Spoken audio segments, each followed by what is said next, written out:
Hello दोस्तों, बहुत बहुत स्वागत है आप सभी का हमारे इस यूट्यूब चैनल क्रैश एजुकेशन में। दोस्तों, आज के इस वीडियो में हम लोग भौतिक विज्ञान का चैप्टर नंबर 1 प्रकाश का परावर्तन का तीसरा पार्ट वीडियो देखेंगे। चूँकि 2 पार्ट हम पहले आपको बता दिए हैं। जो लोग ये वीडियो को पहली बार देख रहे हैं और पिछला 2 पार्ट को नहीं देखे हैं तो वो जल्दी से डिस्क्रिप्शन में जाइए। दोनों पार्ट वीडियो का लिंक आपको डिस्क्रिप्शन में मिल जाएगा, वहाँ से जाकर दोनों पार्ट वीडियो को देख लीजिए। चूँकि दोनों अगर वीडियो को पहले नहीं देखेंगे तो ये जो छोटे छोटे बिंदु होंगे आपको समझ में नहीं आएंगे और आपको पहला जो लेसन है अच्छे तरीके से कवर नहीं हो पाएगा। इसलिए हम कह रहे हैं कि जल्दी से जाइए और डिस्क्रिप्शन में लिंक दिया है, लिंक पर क्लिक करके 2 वीडियो को पहले देख लीजिए। और जो लोग हमारे चैनल पे पहली बार विजिट कर रहे हैं, यानी सबसे पहला बार मेरे चैनल पे आए हैं और चैनल को सब्सक्राइब नहीं किए हुए हैं, तो वो जल्दी से चैनल को सब्सक्राइब कर लीजिए, ताकि जब भी हम वीडियो अपलोड करें या लाइव क्लास करें तो आपसे एक भी वीडियो का नोटिफिकेशन मिस ना हो और सभी क्लास को आसानी पूर्वक कर सकें। तो चलिए, आज का हमारा जो मेन टॉपिक है वो है प्रकाश का परावर्तन। प्रकाश के परावर्तन के कितने नियम हैं, हमारा पहला क्वेश्चन है। तो समझिएगा, बहुत अच्छे तरीके से हम आपको समझाने का प्रयास करेंगे और सभी लोग एक नोटबुक बना लेंगे इसका, जिसमें जितने भी ऑब्जेक्टिव सब्जेक्टिव क्वेश्चन हम लिखाते हैं वो सभी को उस नोटबुक में नोट करते चलिएगा। तो आज का हमारा जो टॉपिक है वह है प्रकाश के परावर्तन के कितने नियम हैं। तो देखिए, प्रकाश के परावर्तन के आप सभी लोग जानते हैं कि 2 नियम हैं। प्रकाश के परावर्तन के 2 नियम हैं। पहला नियम क्या है, दूसरा नियम क्या है, हम सभी नियम को विस्तार पूर्वक बताएंगे। लेकिन उससे पहले इस वीडियो को लाइक कर दीजिए और चैनल पे पहली बार आए हैं तो प्लीज़ चैनल को सब्सक्राइब कर लीजिएगा। तो चलिए, प्रकाश के परावर्तन के 2 नियम हैं, ठीक है। पहला नियम है कि इस नियम के अनुसार आपतित किरण, परावर्तित किरण और आपतन बिंदु पर डाला गया लंब, ठीक है, तीनों एक तल में होते हैं। या हम इस नियम को लिख सकते हैं, आपतित किरण, परावर्तित किरण और अभिलंब तीनों एक तल में होते हैं, ठीक है। इस शॉर्ट तरीका हम बता देते हैं, शॉर्ट जेन्युइन तरीका है कि आपतित किरण, परावर्तित किरण और अभिलंब तीनों एक तल में होते हैं। लिख लीजिएगा, यहाँ पे लिखा गया तो ये है नियम, लेकिन इससे भी आसान हम आपको बता रहे हैं। यहाँ पे लिखा हुआ है कि इस नियम के अनुसार, तो इतना आपको लिखना नहीं पड़ेगा, शॉर्ट बता रहे हैं कि लिख लीजिए। यहाँ पर लिखा हुआ नहीं है, लिख लीजिए आप कि आपतित किरण, परावर्तित किरण और अभिलंब तीनों एक तल में होते हैं। और दूसरा जो नियम है, दूसरा होता है, इस नियम के अनुसार आपतन कोण परावर्तन कोण के बराबर होते हैं। तो शॉर्ट तरीके से लिख लीजिए कि आपतन कोण परावर्तन कोण के बराबर होते हैं। आपतन कोण परावर्तन कोण के बराबर होते हैं। छोटे छोटे 2 नियम हैं। इस नियम को कई बार परीक्षा में पूछे जा चुके हैं। ये छोटा नियम है बट बहुत ही इंपॉर्टेंट क्वेश्चन है और यह जो क्वेश्चन है आपको 5 नंबर में पूछे जाते हैं। तो अच्छे तरीके से इसे याद कर लीजिएगा और अपने कॉपी पर लिख लीजिएगा। फिगर बनाने के लिए वहाँ नहीं आता है, सिर्फ नियम लिखने के लिए आएगा वहाँ।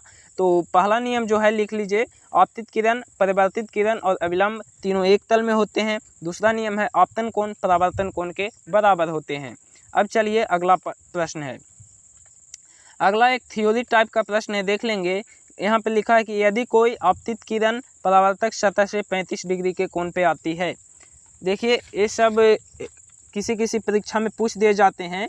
देख लीजिएगा, यदि कोई आपतित किरण परावर्तक सतह के से 35 डिग्री के कोण पर आती है तो बताइए आपतन का कोण कितना होगा और इसका विचलन का कोण ज्ञात करें। बहुत ही अच्छा क्वेश्चन है। यहाँ पे देख लीजिएगा, तो यहाँ पे देखिए, सबसे पहले इसमें एक ही बात दिया हुआ है कि परावर्तक सतह से 35 डिग्री के कोण पे आ रही है, यानी कि यह जो है परावर्तक सतह है और इस पे जो है 35 डिग्री के कोण से आ रही है। बात क्लियर। तो जब देखिए, अब पहले वीडियो में मैंने आपको बताया है, या फिर अभी आपके परावर्तन के दूसरे नियम में आपको बताया कि आपतन कोण परावर्तन कोण के बराबर होते हैं। तो यानी कहने का मतलब कि यह जो आ रहा है, यह कितने डिग्री का कोण बना रहा है जी, आपतित की परावर्तक सतह से 35 डिग्री के कोण पर आती है, यानी कि यह जो है आपतित किरण है। यह कौन सा किरण है? आपतित किरण है, इसलिए यह आपतन का कोण बनाएगा। कौन का कोण? आपतन का कोण। तो यहाँ पे कह रहा है कि आपतन का कोण जो है 35 डिग्री है, तो परावर्तन का कोण क्या हो जाएगा? 35 डिग्री। चूंकि हमने पहले आपको बताया दूसरे नियम में प्रकाश के परावर्तन के दूसरे नियम में मैंने आपको बताया कि आपतन कोण परावर्तन कोण के बराबर होता है। आपतन कोण परावर्तन कोण के बराबर होता है, तो इसलिए 35 डिग्री यहाँ पे आपतन कोण है, तो परावर्तित कोण भी कितना हो जाएगा, 35 डिग्री हो जाएगा। अब देखिए, अब कहता है एक तो निकल गया, आपतन का कोण निकल गया। अब कहता है विचलन कोण ज्ञात करें, तो विचलन कोण का एक सूत्र होता है, समझ लीजिएगा, विचलन कोण का एक सूत्र होता है, इसे हम डेल के द्वारा सूचित करते हैं। किसके द्वारा, डेल, ऐसे हम डेल के द्वारा इसे सूचित करते हैं। तो यहाँ पे 180 माइनस 2i, विचलन कोण बराबर होता है 180 माइनस 2i, लिख लेंगे, बहुत ही इंपॉर्टेंट फार्मूला है। विचलन का कोण बराबर होता है 180 माइनस 2i, और i का मतलब जानते हैं क्या होता है, i का मतलब होता है इंसिडेंस रे। इंसिडेंस रे क्या होता है, इंसिडेंस रे, ठीक है, उसका मतलब होता है इंसिडेंस रे। तो यहाँ पे देख लीजिए, यहाँ पे जब यह 35 हो गया, यह कोण 35 है, यह कोण 35 है, और यह जो देख लीजिए, यहाँ पे देख लीजिएगा, ठीक है, पूरा जो है यह जो एक स्ट्रेट लाइन है, यानी कितने डिग्री का कोण बना रहा है जी, 90 डिग्री। कितना डिग्री, स्ट्रेट लाइन कितने डिग्री का कोण बनाता है, 90। तो यह 90 है, तो यह जब 35 हो गया तो कितना होगा, 55। यह भी 35 है, तो यह कितना होगा, 55, यानी कि टोटल 180 डिग्री का कोण बना रहा है, ठीक है। देख लीजिए, ध्यान से देखिएगा इस वीडियो को, टोटल जो है 180 डिग्री का, यहाँ से लेकर के यहाँ तक टोटल 180 डिग्री का कोण बना रहा है। यहाँ आधा है, अभिलंब क्या है, आधा पे है, यानी कि इधर 90 हो गया, इधर 90 हो गया, ठीक है। जब ए 35 है तो 90 माइनस 35 यानी 55 हो जाएगा, और 35 ए है तो यानी 55 हो जाएगा। बहुत अच्छे तरीके से समझा रहा हूँ, ऐसा यूट्यूब पर आपको कहीं नहीं देखने को मिलेगा। तो आप देख लीजिए 2i है, तो 2i हो गया, यानी 180 माइनस 2 i कितना है, 55, तो 55 हो गया। तो 180 माइनस 110 बराबर कितना हो गया, 70। विचलन का कोण क्या हो जाएगा, 70 डिग्री, विचलन का कोण 70 डिग्री हो जाएगा। चलिए, अब दूसरा इसी टाइप क्वेश्चन है बहुत सारे, तो हम इस वीडियो को, इसमें हम इतना मतलब कर सकते हैं कि लंबित रूप से हम नहीं बता सकते हैं, क्योंकि वीडियो बहुत लंबा हो जाएगा, इसलिए हम थोड़ा शॉर्ट बताते हैं। क्योंकि एक प्रश्न बता दिए, उससे आप सब लोग समझ गए होंगे। इसी टाइप आप अपने किताब से सिलेक्ट करके क्वेश्चन को आप बना सकते हैं। तो चलिए दूसरा क्वेश्चन है, ठीक है, दूसरा हम लोग सब्जेक्टिव क्वेश्चन की ओर देखते हैं। यहाँ पर देखिए, अब कहता है विचलन का कोण क्या है, ठीक है। यहाँ पर हम लोगों को पढ़ना है कि विचलन का कोण क्या है, विचलन का कोण क्या है। तो आपतित किरण के बढ़ाए गए भाग, देखिएगा, आपतित किरण के बढ़ाए गए भाग से परावर्तित किरण तक जो कोण बनता है उसे विचलन कोण कहा जाता है। देखिए, आपतित किरण के बढ़ाए गए भाग, यहाँ पे देख लीजिए, यह जो है परावर्तक सतह, यह जो है परावर्तक सतह है, और आपतित किरण ए आ रही है और परावर्तित किरण ए जा रही है, ठीक है। अब कहता है कि आपतित किरण के बढ़ाए गए भाग, देखिएगा यहाँ पे आपतित किरण के हम डॉट डॉट करके बढ़ा देते हैं। अब परावर्तित किरण तक, आपतित किरण के बढ़ाए गए भाग से परावर्तित किरण तक, और यह जो परावर्तित किरण, तो यह जो कोण बना इसी को हम लोग विचलन कोण कहते हैं। तो यही कह रहा है कि आपतित किरण के बढ़ाए गए भाग से विचलन किरण तक जो कोण बनता है उसे हम विचलन कोण कहते हैं। यह 2 तरीकों से बनता है। यह कितने तरीकों से बनता है, एग्जाम में आपको ऑब्जेक्टिव के तौर पर पूछेंगे कि यह कितने तरीकों से बनता है, तो आंसर देना है यह 2 तरीकों से बनता है। पहला हो जाएगा घड़ी की दिशा में, पहला जो कोण बनता है वह होता है घड़ी की दिशा में, और दूसरा होता है घड़ी के विपरीत दिशा में। पहला होता है घड़ी की दिशा में और दूसरा होता है घड़ी के विपरीत दिशा में। घड़ी की दिशा में 180 माइनस 2i फॉर्मूला देख लीजिए, यहाँ पे फॉर्मूला को भी हम कवर कर रहे हैं जी। सभी ऑब्जेक्टिव सब्जेक्टिव आगे निकल रहे हैं, और अगर आपका कंसंट्रेशन के साथ पढ़ाई जारी नहीं रहा तो आपको कुछ समझ में नहीं आएगा। इसलिए हम कहते हैं कि जब भी पढ़िए आप आधा घंटा 30 मिनट ही पढ़िए, लेकिन कंसंट्रेशन के साथ पढ़िए, कंसंट्रेंसी लाइए अपने आप में, तभी आप आगे चलकर कुछ कर सकते हैं, किसी लक्ष्य को, किसी मुकाम को आप हासिल कर सकते हैं। तो चलिए, यहाँ पे जो विचलन कोण बनता है ये 2 तरीकों से बनता है, घड़ी की दिशा में और घड़ी के विपरीत दिशा में। घड़ी की दिशा में अगर बने, ठीक है, विचलन कोण अगर घड़ी की दिशा में बने तो उसका सूत्र हो जाएगा 180 माइनस 2i। जब भी घड़ी की दिशा में विचलन कोण बने तो उसका सूत्र हो जाएगा 180 माइनस 2i, और जब भी घड़ी के विपरीत दिशा में विचलन कोण बने तो यहाँ पे हो जाएगा 180 माइनस 2i। और यह जो हम आपको बता ही दिए हैं कि यह जो सिंबल देख रहे हैं यहाँ पे यह डेल इसे कहा जाता है। क्या कहा जाता है? डेल के नाम से जाना जाता है। तो घड़ी की दिशा में 180 प्लस 2i, घड़ी के विपरीत दिशा में 180 माइनस 2i। आगे चलते हैं। अब कहता है कि वस्तु किसे कहते हैं। वस्तु सभी लोग आप जानते होंगे, मैथ में भी पढ़े होंगे कि किसी वस्तु का दाम इतना रुपया है, वस्तु वह वस्तु ले आओ, यह वस्तु ले आओ। लेकिन अब वस्तु को परिभाषित कैसे करेंगे? बाय द वे यही प्रश्न अगर परीक्षा में पूछ दे तो आप किस तरह से इसे परिभाषित कर सकते हैं। तो हमने आपको कहा कि अपने आप में एक स्टेटमेंट बनाइए, अपने मन से एक स्टेटमेंट बनाइए, एक परिभाषा बनाइए, और वह इतना मज़ेदार परिभाषा होना चाहिए कि कॉपी चेक करने वाला जो टीचर होते हैं वो खुश हो जाएं और आपको नंबर दे दें। तो आपको किताबी कीड़ा नहीं बनना है, आपको अपने मन से जो भी उत्तर देना है अपने मन से देना है। तो चलिए, यहाँ पे है वस्तु किसे कहते हैं। तो जब दो या दो से अधिक आपतित किरण, जब दो या दो से अधिक आपतित किरण किसी बिंदु पर मिलती है या मिलती हुई प्रतीत होती है। देखिएगा, जब दो या दो से अधिक आपतित किरण किसी बिंदु पर मिलती है या मिलती हुई प्रतीत होती है तो उस बिंदु को वस्तु कहा जाता है, उस बिंदु को वस्तु कहा जाता है। जब दो या दो से अधिक आपतित किरणें किसी बिंदु पे मिलती है या मिलती हुई प्रतीत होती है तो उस बिंदु को वस्तु कहा जाता है। और यह जो होता है दो प्रकार का होता है। परीक्षा में पूछ देगा कि वस्तु कितने प्रकार के होते हैं तो आंसर देना है कि यह दो प्रकार के होते हैं। पहला क्या है, दूसरा क्या है, हम आपको बताते हैं। तो वस्तु में जो पहला होता है वो होता है वास्तविक वस्तु, जिसे हम रियल ऑब्जेक्ट कहते हैं, और दूसरा होता है काल्पनिक या आभासी वस्तु, जिसे हम वर्चुअल ऑब्जेक्ट कहते हैं। पहला वास्तविक वस्तु और दूसरा काल्पनिक वस्तु। अब देख लीजिएगा कि वास्तविक वस्तु कौन है, काल्पनिक वस्तु कौन है, फिगर के माध्यम से हम समझेंगे। तो देख लीजिएगा, वास्तविक वस्तु जो है यह देखिए, यह जो है यह समझिए कि एक तरह से परावर्तक सतह है और इस पर आपतित किरण आ रही है। देख रहे हैं आपने वस्तु का परिभाषा क्या पढ़ा कि जब दो या दो से अधिक आपतित किरण किसी परावर्तक सतह पर आकर मिलती है तो उसे हम क्या कहते हैं, या मिलती हुई प्रतीत होती है। मिलती है या मिलती हुई प्रतीत होती है। दो आपतित किरण मिलती है या मिलती हुई प्रतीत होती है। तो यहाँ देखिए, यहाँ मिल रही है और यहाँ मिलता हुआ प्रतीत हो रहा है, यहाँ मिल रहा है, यहाँ मिलता हुआ प्रतीत हो रहा है। देखिए, यह एक आपतित किरण है और यह एक आपतित किरण है, दोनों आपतित किरण ही है, इसमें भी दोनों आपतित किरण है, लेकिन फर्क सिर्फ इतना है कि यहाँ मिल गया है और यहाँ मिला नहीं है। परावर्तक सतह से देखिए नीचे जो है डॉट डॉट करके मिलाया गया है। अब देख सकते हैं इस इमेज को, देखिए यहाँ पे जो है परावर्तक सतह के नीचे यहाँ पे डॉट डॉट करके मिलाया गया है, जबकि यहाँ जो है साफ मिला हुआ है। तो यही है वास्तविक वस्तु और आभासी वस्तु में अंतर। देख लीजिए, अब अगला हमारा जो क्वेश्चन रहेगा वो है प्रतिबिंब क्या है। प्रतिबिंब जिसको इमेज कहते हैं।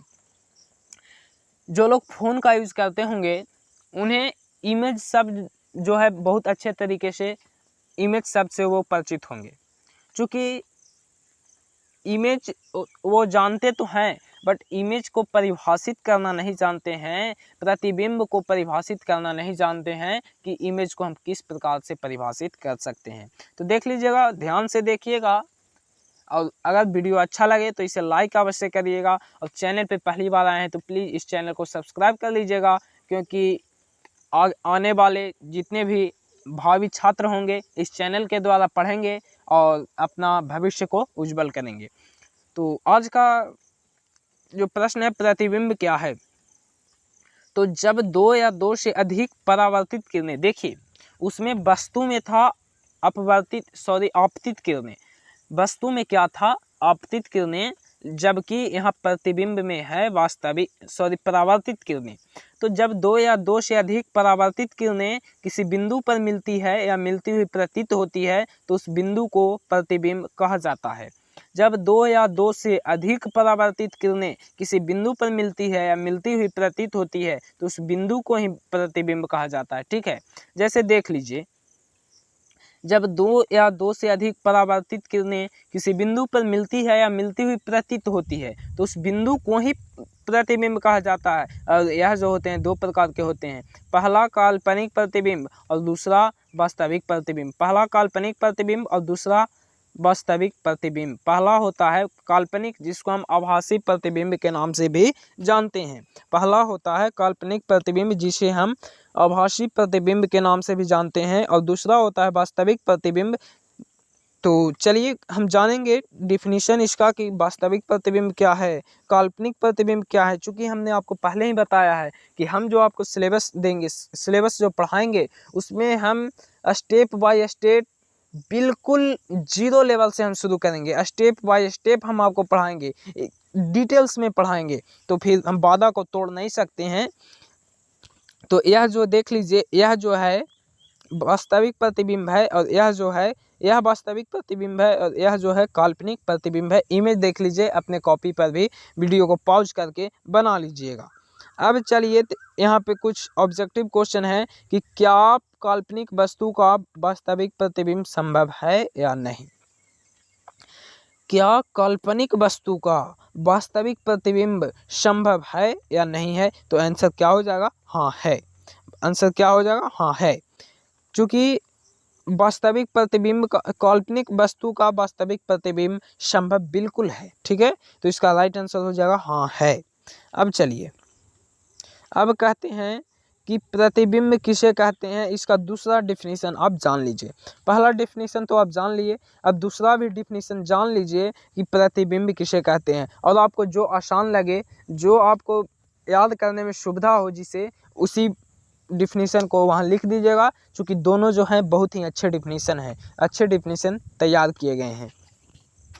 तो चलिए, इसमें लिखा हुआ है कि किसी प्रकाश स्रोत से, इस डिफिनीशन में लिखा हुआ है कि किसी प्रकाश स्रोत से आ रही प्रकाश की किरणें परावर्तन या अपवर्तन के बाद जिस बिंदु पर मिलती है, देखिए किसी प्रकाश स्रोत से आ रही प्रकाश की किरणें परावर्तन या अपवर्तन के बाद जिस बिंदु पर मिलती है या मिलती हुई प्रतीत होती है, उस बिंदु को ही उस वस्तु का प्रतिबिंब कहते हैं। बहुत ही सिंपल परिभाषा भी है। किसी प्रकाश स्रोत से आ रही प्रकाश की किरणें परावर्तन या अपवर्तन के बाद जिस बिंदु पर मिलती है या मिलती हुई प्रतीत होती है, तो उस बिंदु को उस वस्तु का प्रतिबिंब कहते हैं। और यह जो होता है दो प्रकार का होता है। प्रतिबिंब दो प्रकार के होते हैं, पहला होता है वास्तविक प्रतिबिंब और दूसरा होता है काल्पनिक प्रतिबिंब। पहला वास्तविक प्रतिबिंब और दूसरा काल्पनिक प्रतिबिंब।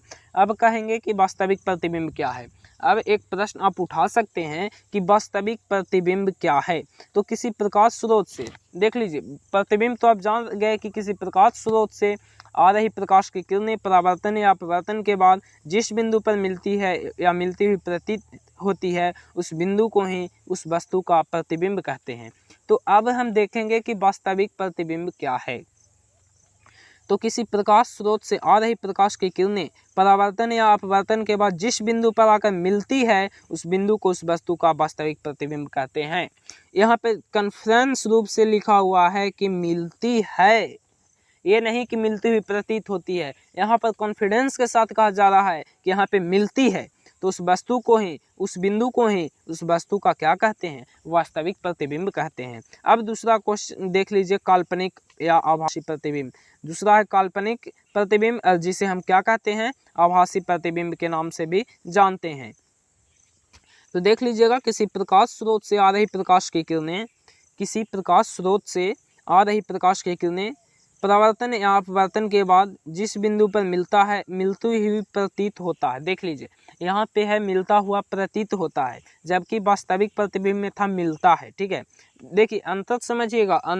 अपने कॉपी पर सबसे पहले दोनों डेफिनेशन को लिख लीजिएगा और उसके बाद गौर से देखिएगा, अंतर समझिएगा उसमें कि क्या इसमें डिफरेंट है। ठीक है, तो किसी प्रकाश स्रोत से आ रही प्रकाश की किरणें परावर्तन या अपवर्तन के बाद जिस बिंदु पर मिलता हुआ प्रतीत होता है, उस बिंदु को उस वस्तु का काल्पनिक प्रतिबिंब कहते हैं। उस बिंदु को ही उस वस्तु का काल्पनिक प्रतिबिंब कहते हैं।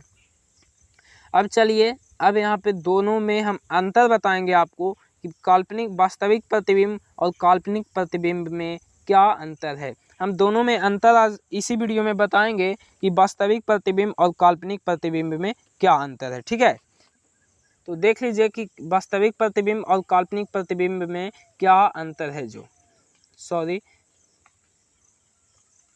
यहाँ पे हम आपको बहुत ही अच्छे तरीके से, जेन्युइन तरीके से बताएंगे कि वास्तविक प्रतिबिंब में क्या अंतर है जबकि काल्पनिक प्रतिबिंब में क्या अंतर है। तो यहाँ पे देख लीजिएगा, थोड़ा सा प्रॉब्लम हो गई, तो देख लीजिए यहाँ पे आ गया। अब यहाँ पे हम बहुत ही अच्छे तरीके से, शानदार तरीके से आज इस टॉपिक को हम क्लियर करने वाले हैं। तो यहाँ पे है, देख लीजिए, वास्तविक प्रतिबिंब और काल्पनिक प्रतिबिंब में अंतर लिखें। तो एक तरफ हम लिख देंगे वास्तविक प्रतिबिंब और दूसरे तरफ लिख देंगे काल्पनिक प्रतिबिंब। अब देखिए, वास्तविक प्रतिबिंब में पहला बिंदु है, यह वास्तविक कटान से बनता है। वास्तविक प्रतिबिंब में पहला बिंदु है, यह वास्तविक कटान से बनता है। तो काल्पनिक प्रतिबिंब की ओर हो जाएगा कि यह आभासी कटान से बनता है, आभासी या काल्पनिक कटान से बनता है। चूंकि काल्पनिक प्रतिबिंब को ही आभासी प्रतिबिंब कहा जाता है, या हम इस तरह से कह सकते हैं कि काल्पनिक शब्द को ही आभासी शब्द कहा जाता है, यानी कि आभासी का पर्यायवाची शब्द ही काल्पनिक है। ठीक है, ऐसे हम समझ लेंगे। तो यह वास्तविक कटान से बनता है, तो यह आभासी कटान से बनता है। यह हमेशा उल्टा बनता है, तो यह हमेशा सीधा बनता है। वास्तविक प्रतिबिंब पूछेगा कि वास्तविक प्रतिबिंब कैसा होता है, उल्टा सीधा, तो आंसर देना है वास्तविक प्रतिबिंब में कि वास्तविक प्रतिबिंब जो होता है हमेशा उल्टा होता है, जबकि काल्पनिक प्रतिबिंब हमेशा सीधा होता है। तीसरा नंबर है, इसे पर्दे पर उतारा जा सकता है। वास्तविक प्रतिबिंब को पर्दे पर उतारा जा सकता है, जबकि काल्पनिक प्रतिबिंब को पर्दे पर नहीं उतारा जा सकता। ठीक है, वास्तविक प्रतिबिंब को पर्दे पर उतारा जा सकता है, जबकि काल्पनिक प्रतिबिंब को पर्दे पर उतारा नहीं जा सकता है। अब चौथा नंबर प्रश्न है, यह दर्पण के सामने बनता है। वास्तविक प्रतिबिंब जो है दर्पण के सामने बनता है, जबकि काल्पनिक प्रतिबिंब जो है दर्पण के पीछे बनता है। तो चार बहुत ही महत्वपूर्ण थे, फिर से मैं आपको बता देता हूँ। देख लीजिएगा, वास्तविक प्रतिबिंब में पहला बिंदु है कि यह वास्तविक कटान से बनता है, जबकि काल्पनिक प्रतिबिंब में यह आभासी कटान से बनता है। दूसरा है, यह हमेशा उल्टा बनता है, जबकि काल्पनिक में है काल्पनिक प्रतिबिंब सीधा बनता है। वास्तविक प्रतिबिंब को पर्दे पर उतारा जा सकता है, जबकि काल्पनिक प्रतिबिंब को पर्दे पर नहीं उतारा जा सकता है। चौथा है, वास्तविक प्रतिबिंब दर्पण के सामने बनता है, जबकि काल्पनिक प्रतिबिंब जो होता है दर्पण के पीछे बनता है। अब चलिए, आज का हमारा लास्ट क्वेश्चन है, बी परिवर्तन क्या है। बी परिवर्तन, इन्वर्सन, बी परिवर्तन क्या है। तो यह एक ऐसी घटना है जिसके कारण किसी वस्तु का प्रतिबिंब क्षैतिज अक्ष के परितः 180 डिग्री के कोण पे घूम जाता है, अर्थात वस्तु का ऊपर वाला भाग नीचे हो जाता है। बी परिवर्तन यह एक ऐसी घटना होती है, बी परिवर्तन जो है एक प्रकार की घटना होती है जिसके कारण किसी वस्तु का प्रतिबिंब क्षैतिज अक्ष के परितः 180 डिग्री के कोण पर घूम जाता है, अर्थात ऊपर वाला जो भाग होता है नीचे हो जाता है और नीचे वाला भाग ऊपर चला जाता है। और यह जो क्वेश्चन है बहुत ही इंपॉर्टेंट है मैट्रिक परीक्षा के दृष्टिकोण से, तो इस क्वेश्चन को अच्छे तरीके से नोट करके याद कर लीजिएगा, क्योंकि यह जो VBI क्वेश्चन है, यह जो क्वेश्चन है बहुत ही इंपॉर्टेंट क्वेश्चन है। तो बी परिवर्तन क्या है, तो यह एक ऐसी घटना होती है जिसके कारण किसी वस्तु का प्रतिबिंब क्षैतिज अक्ष के परितः 180 डिग्री के कोण पे घूम जाता है, अर्थात वस्तु का ऊपर वाला भाग नीचे हो जाता है। देख लीजिए। और नेक्स्ट क्वेश्चन है, पार्श्व बी परिवर्तन किसे कहते हैं। पहला था बी परिवर्तन, दूसरा है पार्श्व बी परिवर्तन। पहला बी परिवर्तन था जिसमें ऊपर वाला भाग नीचे हो जाता है, क्षैतिज अक्ष के परितः 180 डिग्री पर घूम जाता है। और यहाँ में है, देख लीजिएगा, उदाग्र के परितः 180 डिग्री के कोण पे घूम जाता है। तो इस क्वेश्चन को हम डिटेल से अगले वीडियो में बताएंगे पार्ट 4 में, यानी आज पार्ट 3 है, अगले वीडियो पार्ट 4 में बताएंगे। चूँकि वीडियो काफ़ी लंबा हो गया है, इसलिए हम इस क्वेश्चन को नेक्स्ट वीडियो में बताएंगे। तब तक के लिए जय हिंद, वंदे मातरम। वीडियो पहली बार देख रहे हैं तो चैनल को सब्सक्राइब करिएगा, वीडियो अच्छी लगे तो लाइक अवश्य करिएगा, और इस वीडियो को, इस चैनल को अधिक से अधिक लोगों के पास जो मैट्रिक का एग्ज़ाम देने वाले हैं उनके पास अधिक से अधिक शेयर करिएगा। उन्हें बताइएगा कि इस चैनल पे अनुभवी शिक्षकों के द्वारा बेहतरीन तरीके से मैट्रिक का तैयारी कराया जाता है, पॉलिटेक्निक का भी तैयारी कराया जाता है। तो ज़रूर से ज़रूर इस चैनल को सब्सक्राइब करिए। मिलेंगे अगले वीडियो में, तब तक के लिए वंदे मातरम।